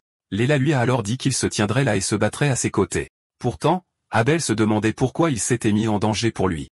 En entendant cela, Lela se tut. Un mois plus tôt, quand elle s'est réveillée, elle a dit aux autres qu'elle voulait poursuivre Abel. Mais Galga et Nil étaient incertains de sa décision. Alors Lela leur a assuré qu'elle comprenait leur peur d'Abel. Mais pour elle, Abel avait toujours été là pour les aider. Même si la haine brûlait en lui, il l'avait détourné et avait continué à vivre. En pensant à cela, elle a juré de le rembourser pour tout ce qu'il avait fait. Quand Galga et Nil ont entendu cela, ils ont convenu qu'Abel avait fait bien trop pour eux pour être abandonné. En apprenant cela, Abel ne put que baisser la tête. Pourtant, Lela s'approcha de lui et lui rappela qu'il n'était ni un héros élu ni un vaisseau pour un démon. Sur ce, elle lui a dit qu'il était simplement Abel. Et si le désespoir le traînait un jour, il le sauverait même du roi démon. En entendant ces mots, Abel ferma les yeux et se souvint à quel point Stark avait toujours été son ami. Mais maintenant, il avait quelque chose qu'il n'avait jamais vraiment possédé auparavant. Bien qu'il ait fallu 20 ans scellés dans la pierre, il avait enfin des amis devant lui. Avec cette réalisation, Abel se leva et s'avança avec eux. Avec une nouvelle détermination, son feu était maintenant clair et résolu. Ainsi, il fit appel à Lela, Galga et Nil. Avec leur aide, il leur a demandé de lui prêter leur force afin qu'ils puissent anéantir ensemble le roi démon une fois pour toutes. En entendant cela, l'expression d'Andal s'assombrit. L'instant d'après, Galga se précipita sur lui et l'affronta de front. Mais la force d'Andal était écrasante, et elle commença bientôt à faiblir. Il saisit alors sa tête et la jeta de côté. Voyant cela, Nil se précipite et l'attrape à temps. Saisissant l'occasion, Abel et Lela unirent leurs forces pour lancer leur sort ensemble. Bientôt, un sort de feu flamboyant rugit vers Andal. Alors Andal fut obligé de lever les bras pour se défendre. Mais les flammes étaient trop puissantes, et la force fit éclater les environs en une explosion. Alors que la fumée se dissipait, Abel restait à bout de souffle. Pendant ce temps, Nil et Galga se demandaient s'ils avaient finalement vaincu Andal. Mais hors de la fumée, Andal émergea soudainement. Il déclara alors qu'il n'avait aucune chance puisque des vers comme eux ne pouvaient même pas le gratter. Levant la main, il commença à invoquer sa magie. La vue fit se crisper les nerfs d'Abel. Et alors que le sort s'étendait, Andal annonça qu'il les écraserait tous d'un seul coup. D'accord, c'est la fin de l'histoire. Merci d'avoir regardé. À la prochaine.